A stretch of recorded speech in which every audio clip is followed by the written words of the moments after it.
May I just put it on record that while reading these portions of the affidavit, the resource person, Ramil Madriaga, is breaking into...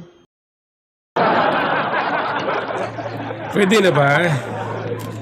Pwede na bang tanghaling bis actor itong si Mr. Madriaga? Okay. Ang galing, no? Gano'n na. Okay. Ang galing, no? Napapansin ko lang mga kababayan, no? Karamihan na nagiging witness, no, ng Congress, yung House of Congress, ay nagiging iyakin. Oo. Nagiging iyakin, di ba?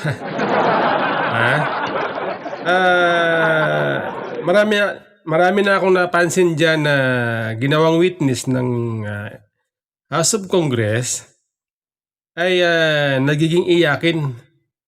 Katulad yan itong si Madriaga, di ba siya po ay nakakulong dahil sa sinasabing kaso na kidnapping. Okay, kidnapping, mabigat po yan kaso, no? Masabi natin na yan po ay heinous crime kapag napatunayan na siya po ay guilty. Yan po ay habang buhay na pagkabilanggo. Okay? Para ikaw ay gumawa ng ganong klaseng krimen, malakas ang loob mo, matapang ka. Di ba? Matapang ka. Okay? Hindi ka iyakin. Okay? Kaya diyan sa hearing kahapon, tulad niya, napansin niyo mga kababayan, umiyak po ito si Madriaga. Oh. May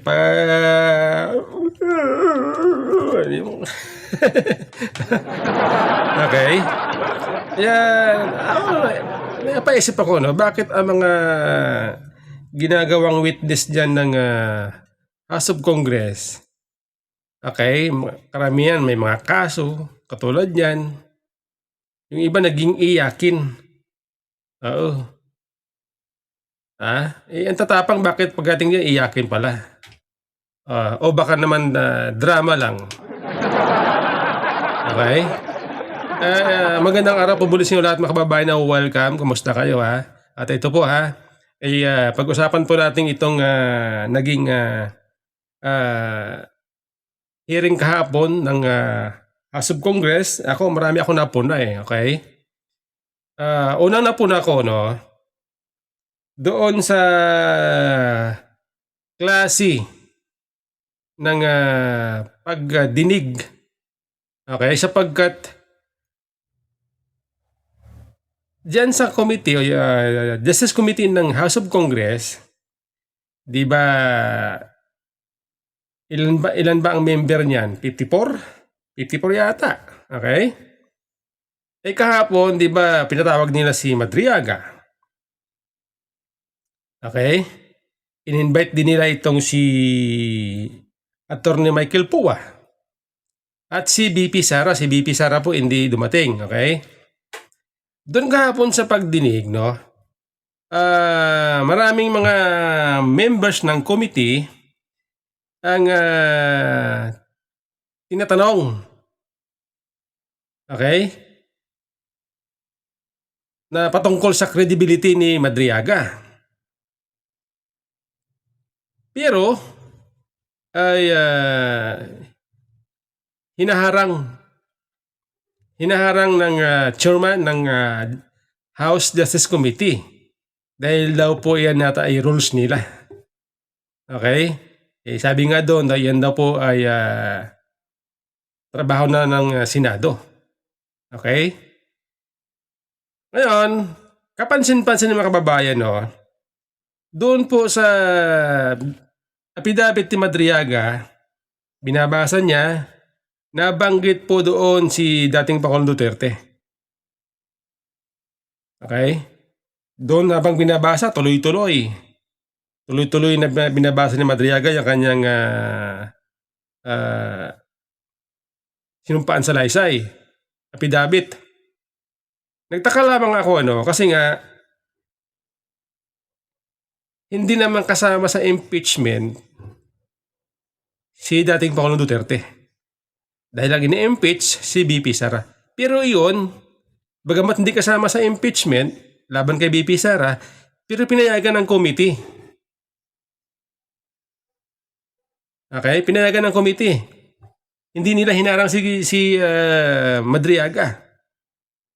Ang dami sinabi doon. May nabanggit pa yung Parmali, nabanggit pa itong sinasabi na siya daw ay binigyan ng milyon-milyong pera. Okay? Ginamit pa daw siyang dami. Oo, dami. Ay, hindi naman yung kasama sa impeachment eh. Kaya ilan lang po yan sa akin napuna. Pero, hindi po siya binablock ng chairman ng committee. Kapag ang nagtanong ay ang member ng committee, at actually napakaraming member ng committee ang nagtanong na patungkol sa credibility ni Madriaga, binablock ng chairman. Okay? Kaya sabi ko, kung yung mismong member ng committee ay hindi pwedeng tanungin o hindi pwedeng usisain, hindi pwedeng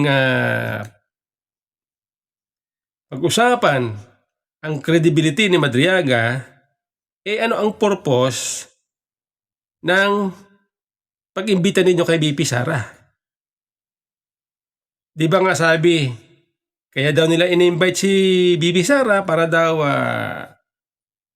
sagutin itong akusasyon laban sa kanya ni Madriaga. Tapos, mismong member ng committee, House Justice Committee, bawal usisain si Madriaga. Di lalo na pala itong si BP Sara, hindi pala pwedeng sagutin, hindi pala pwedeng examine ni BP Sara itong si Madriaga. So ano ang purpose para imbitahin nyo si BP Sara na pumunta dyan? Kapano kapansin-pansin habang hearing, paulit-ulit nila binabanggit si BP Sara, wala, hindi dumating.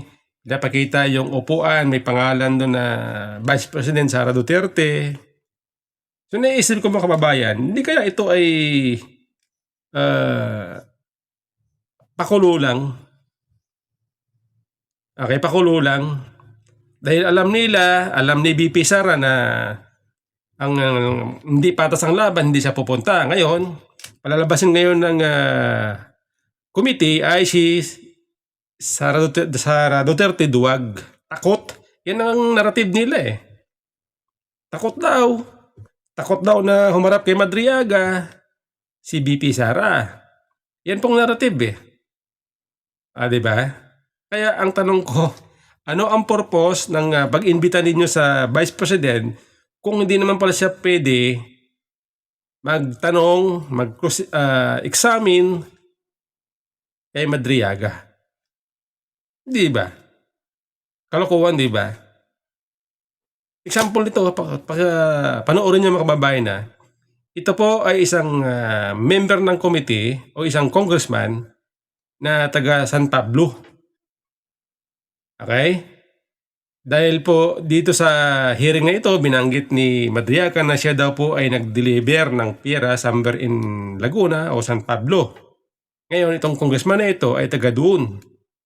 Okay? Tinatanong siya, sino ba ang pinagdalan mo doon? Ito po, pakinggan po niyo mga kababayan Example po yan kung paano harangin ng committee. Na pumunta sa San Pablo, Laguna, Cabuyao, Laguna, at gayon din sa doon sa strip dito sa Quezon City. Tama po ba 'yon, Mr. Tama po, Gabriel? Your Honor. Tama po. Natuloy po ba kayo na pumunta ng San Pablo, Laguna? Nakapunta na po ako. Pero yung time na inutusan kayo ng ating pangalawang Pangulo, natuloy po ba 'yon?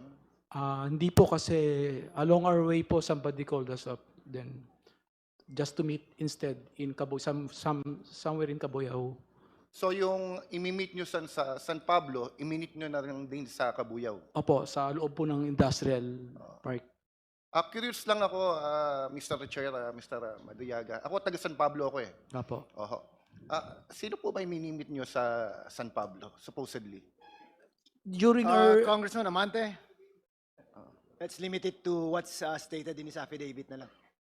Or can you ask if he remembers na lang siguro kung sino? Okay, thank you. Again, next question. Okay? So yan nakita nyo. Tinatanong lang sino ang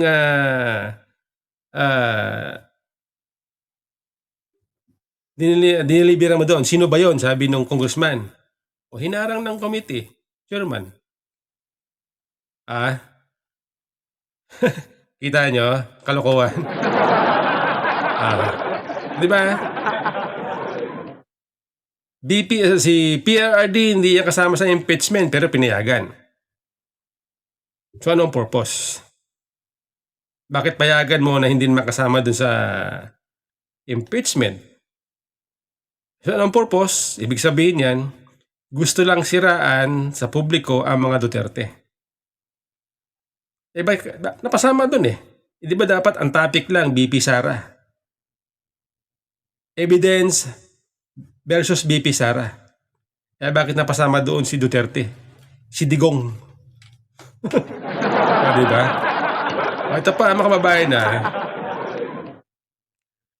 doon kahapon sa hearing, isa din sa napuna ko, Kasi doon sa hearing, mayroon sa mga ipinasinta doon ng mga pictures, video, okay?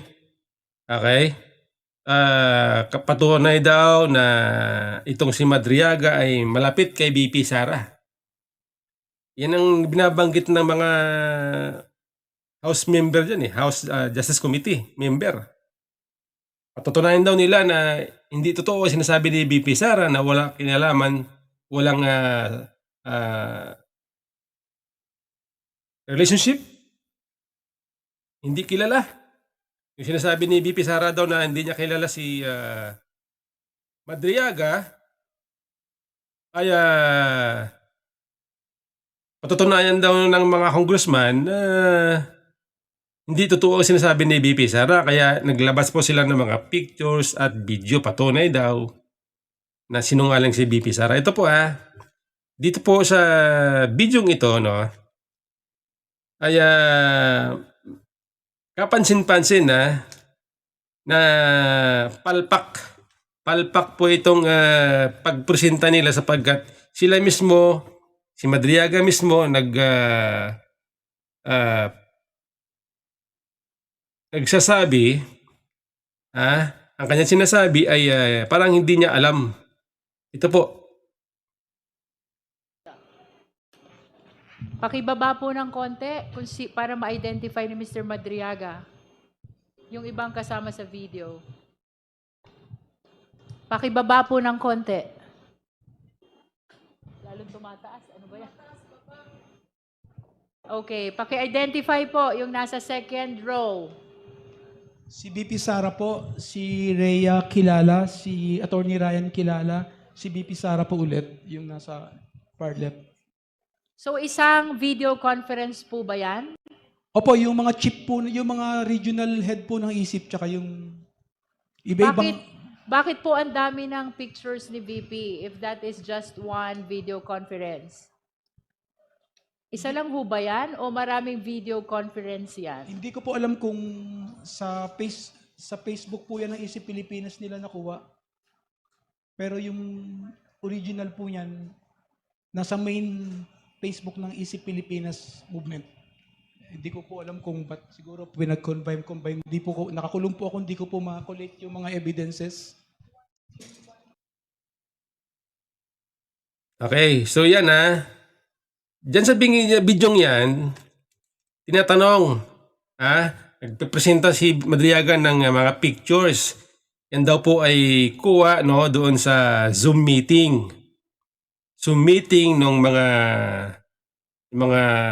membro, okay, ng isip ata. Okay? Ngayon, itong si House Justice Committee Chairwoman, si Luistro, nagtanong siya bakit daw maraming picture doon si BP Sara. Nakita ko doon dalawa eh. Yan o, tingnan nyo dalawa. Tanong ni Luistro, isang video conference lang ba yan? Ang sagot ni Madriaga, hindi niya alam, baka daw sa page ng isip nila kinuha. Okay? Nakapagtataka mga kababayan, di ba ako na-experience ko rin naman sumali o sumama sa group meeting gamit ang Zoom. Okay? Doon sa Zoom, habang nag-uusap kayo, iisang picture lang o iisang mukha mo lang ang makikita mo doon sa screen. Isang picture lang. Okay? Diyan po sa pinapakitang picture ni Madriaga, dalawa po ang mukha ni BP Sara, kaya mismong itong si Luistro nagtaka. Bakit dalawa? Bakit daw maraming picture si BP Sara? Hindi po masagot ni Madriaga at ang sabi niya, hindi daw niya alam, baka daw sa page ng isip kinuha nila. So ibig sabihin, nabanggit niya kinuha nila, may ibang nagtrabaho. Di ba? May ibang nagtrabaho, hindi siya ang nag-prepare ng ebidensya na yan. Merong tumingin doon sa page ng isip at siya yung kumuha ng picture na yon at pinakita dyan sa Congress. Malamang ganon. Kasi nga, baka daw sa page ng isip nila kinuha. Nila. Ibig sabihin may ibang tao. Pag sinabing nila, marami. Hindi, kasi pag nila, plural yon. Pag siya, ibig sabihin, singular. Pag sila, plural. Ibig sabihin, hindi lang isa. O, diba? Kapuna-puna eh. Dahil kung si Madriaga mismo ang process niyan, sabi pa nga niya, siya daw nakakulong eh. Nakakulong daw siya, hindi daw niya alam dahil nakakulong siya. Oh. Diba? Kaya dyan pa lang po masasabi natin na kaduda-duda ang credibility ni Madriaga. Oh, ito pa Ito pa, isang video pa. Dyan din sa hearing kahapon, sabi ni Madriaga, okay, meron daw siyang painting na nirigalo kay BP Sara. Makita nyo yan, sa screen makita nyo. Si BP Sara nakaupo, tapos sa likod niya,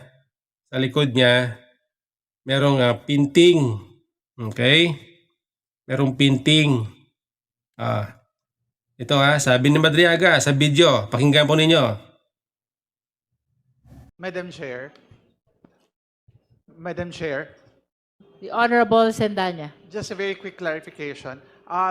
Earlier po, Ginoong Madriaga, may nabanggit po kayo doon sa mga larawan na kayo po ay nagbigay ng painting kay VP Sara. Pwede niyo po bang ituro nasaan dyan yung painting na sinasabi ninyo at kung kailan niyo po ito binigay sa kanya? Salamat po. Because there is no painting in the picture. Honorable Sendanya, is po. there? Meron. Okay. Can we flash again the picture?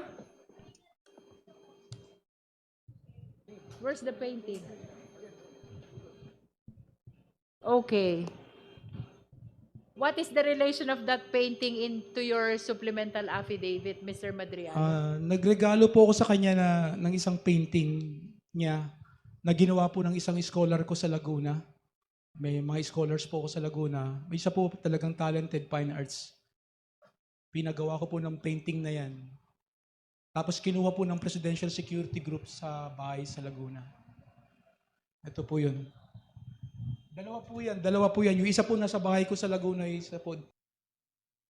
Okay? So yan, ang sabi ni Madriaga, siya daw po ay may niregalong painting kay BP Sara at yung painting daw na yan ay gawa ng kanyang scholar sa Laguna.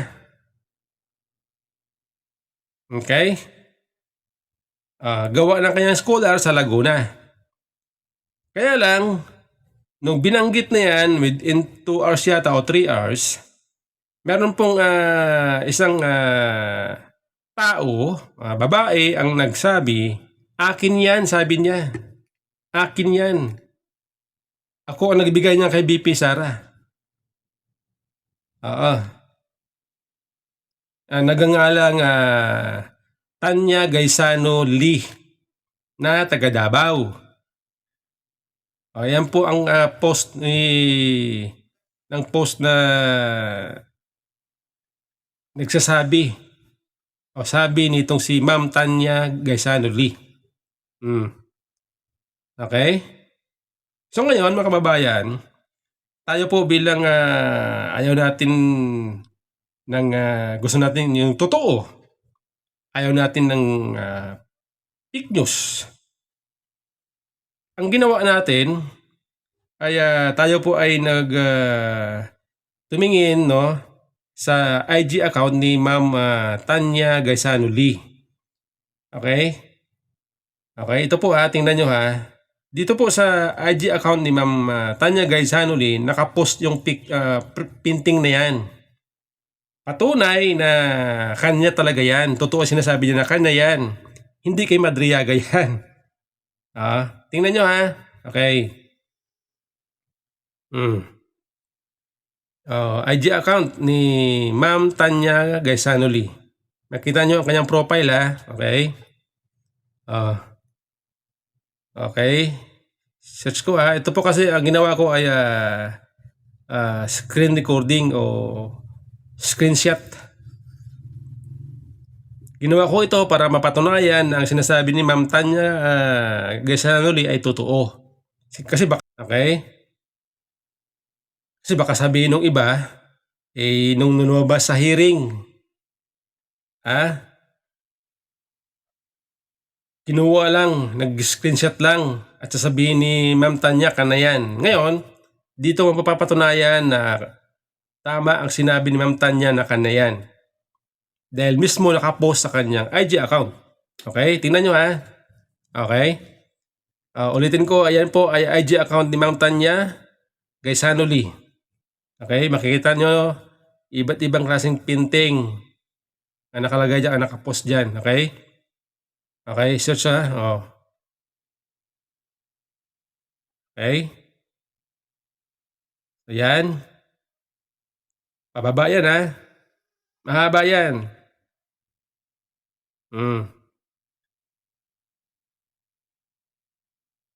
Okay. Halos ano yan halos nangalahati o hanggang dulo, halos sa dulo na. Okay. Okay.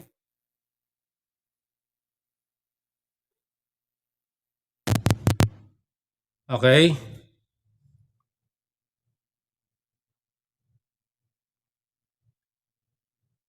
So ayan. Tingnan nyo ha. Halos malayong malayo. Kasi kung bagong post yan, dapat doon yan sa sa unahan. Since yan po ay hanggang halos sa dulo na, ibig sabihin niya matagal na yan nakapost sa IG account ni Ma'am Tanya Lee. Gaisano Lee. Okay?